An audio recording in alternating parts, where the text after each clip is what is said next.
Hello YouTubers, Alaska Prepper here. Listen, for those of you that are going to say I'm fear-mongering, that I'm Chicken Little, the sky is falling, all that kind of stuff, go ahead and click off right now. What I'm about to tell you is something that I've personally felt for a long time. I was going through the news articles this morning, through the financial news. Ladies and gentlemen, we are going to have an economic collapse in this country like none in the history of mankind.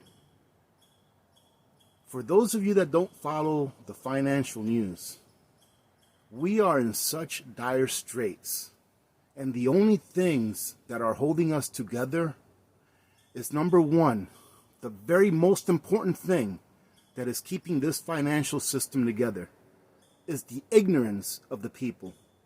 That's the first thing, because people are too busy trying to just survive to actually look into what's going on in the country. More than 50% of the businesses that closed for this health crisis are not reopening.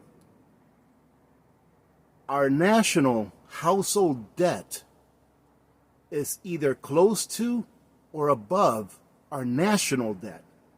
We're talking $20+ trillion of household personal debt. The government is printing money like there's no tomorrow. And there is no tomorrow for this financial system. Ladies and gentlemen, you have to prepare for what's coming in regards to our financial system, in regards to our economy. We are all addicted to debt. That dollar bill you have in your pocket, that is debt. It is a promissory note.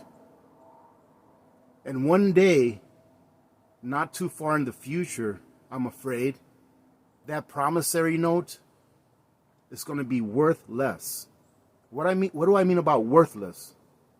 Not that it's going to be zero, but we'll be lucky if we get 10 cents to the dollar.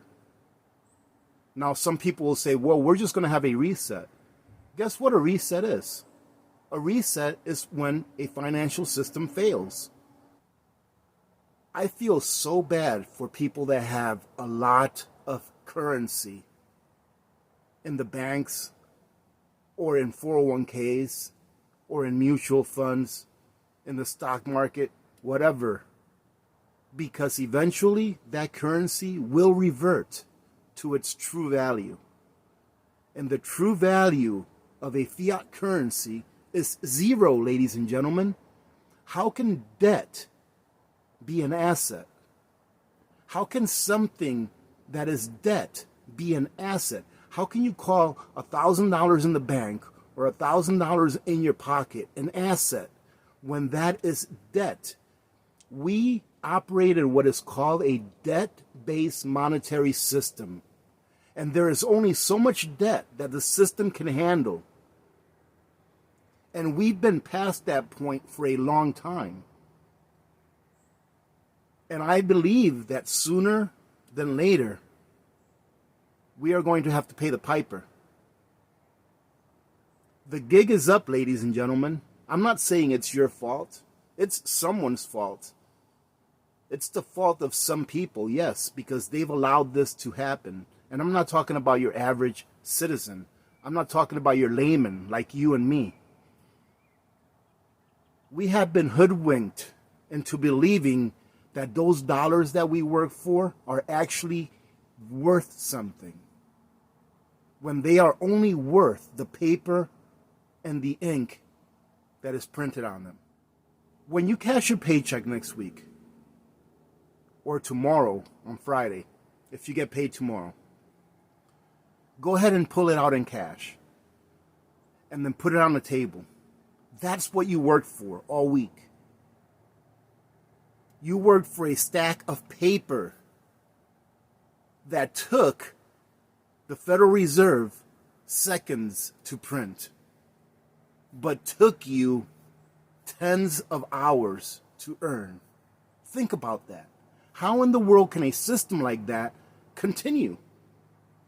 How can a system continue when there's so much money, digital and paper, in circulation And when I mean money, I mean fiat currency, that no one knows how much it is.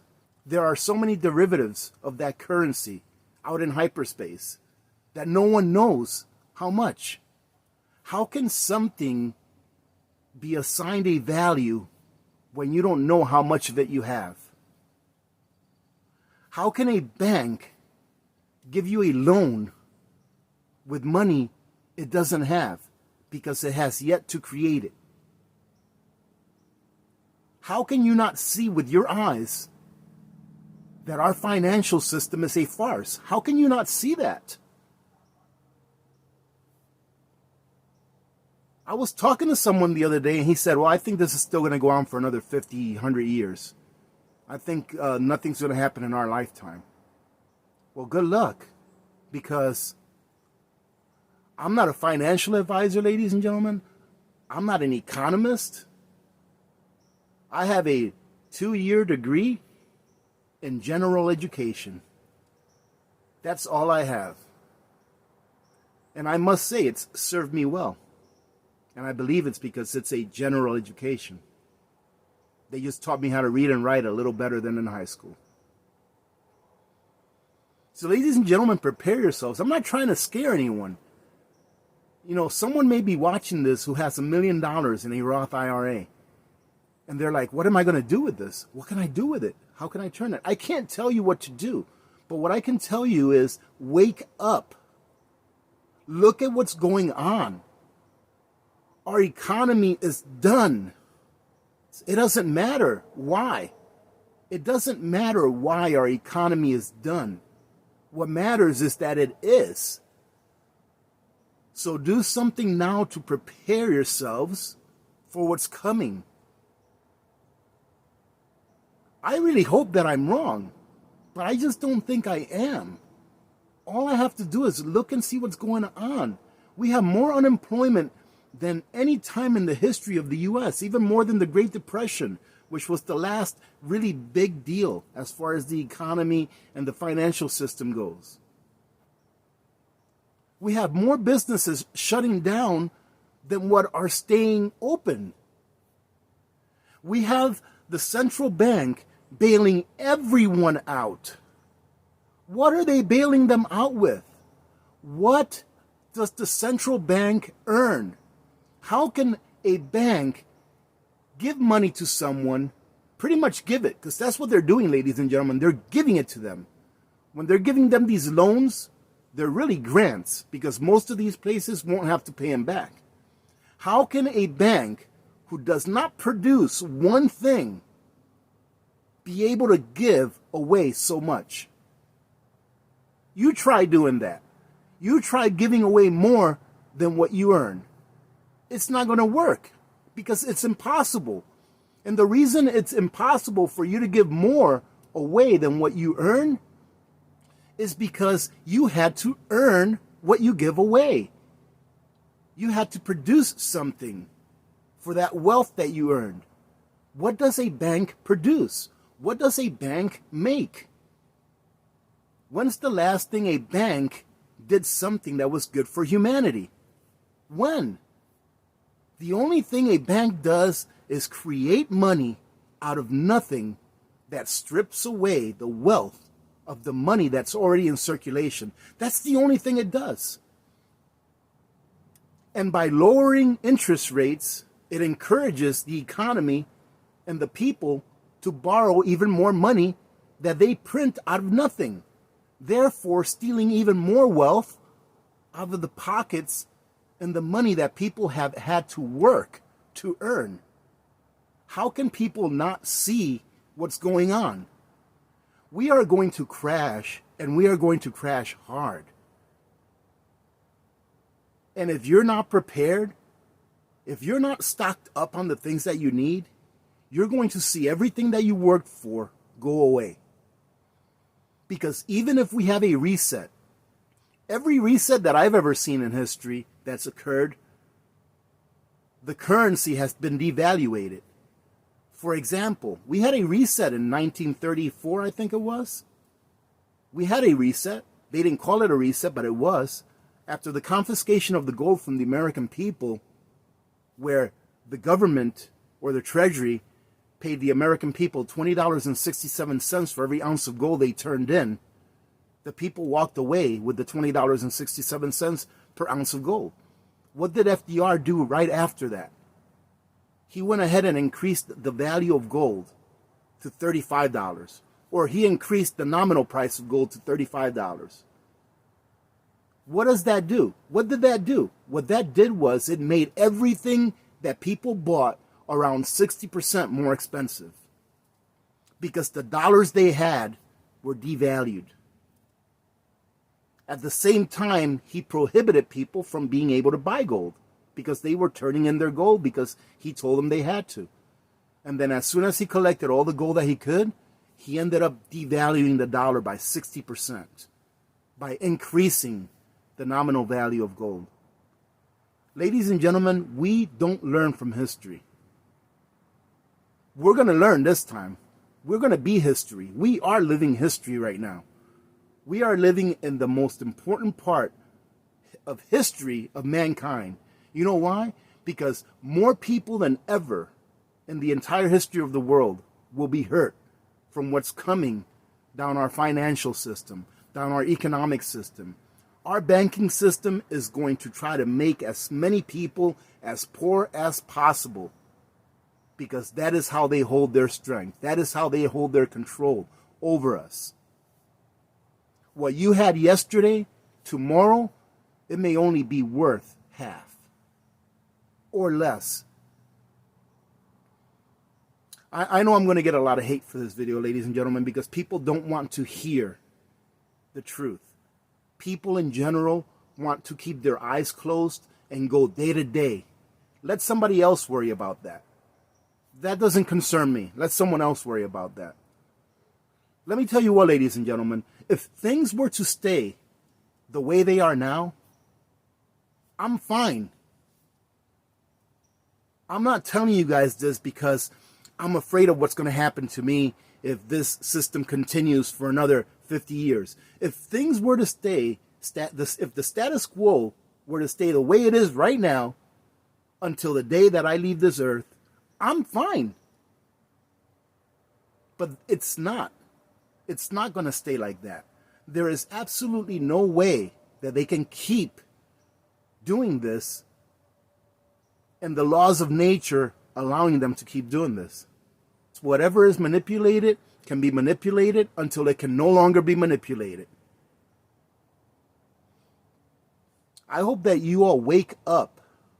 Wake up and see what's going on. We have zero control over our money, or what we like to call money, which is fiat currency. We have zero control over it.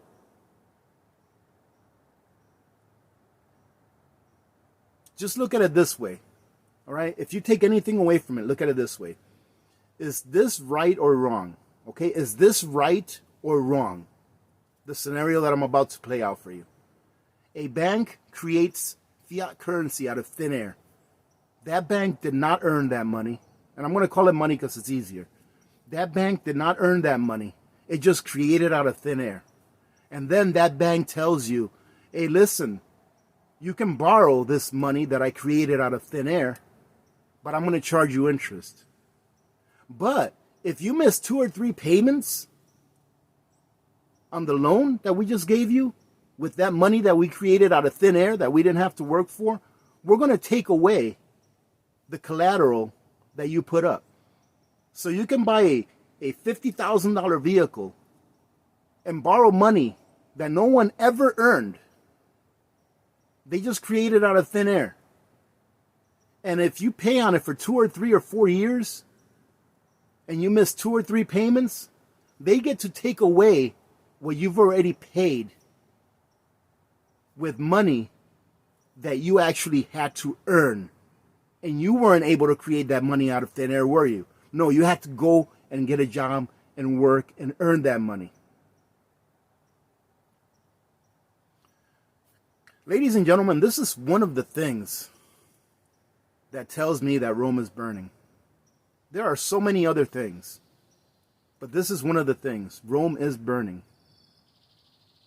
You just can't see the smoke because your eyes have been clouded with all of the misinformation that the mainstream media puts out there. Wake up, people. We need to prepare by getting real stuff, by taking your dollars out of the system and turning them into things that you know you're going to need. Get tires, get food, get prep items. Get something except for the dollar. This is not going to get any better. Put aside all of the other things that can happen that you need to be prepared for. If I were to say that you had to prepare for one thing and one thing only, it would be for the financial collapse that's ahead of us. I hope you have a good day, ladies and gentlemen. Remember to be good to each other. When good people do good things happen. Remember to reach one, teach one, and repeat. If we all did this, the world would be a better place, and you know that it will be a better place. Reach one, teach one, and repeat, ladies and gentlemen. If you know what I'm talking about, talk to your friends about it. Talk to your family about it. Have them sit down with you, have a coffee, and tell them this is what's going on. And if they think you're crazy, fine. Let them think you're crazy. But at least you tried. Because the more people that know, the more people that take actions to protect themselves, the better it's going to be for all of us. Trust me when I say that. Many blessings to all of you and your families. I'm Alaska Prepper. I'm out.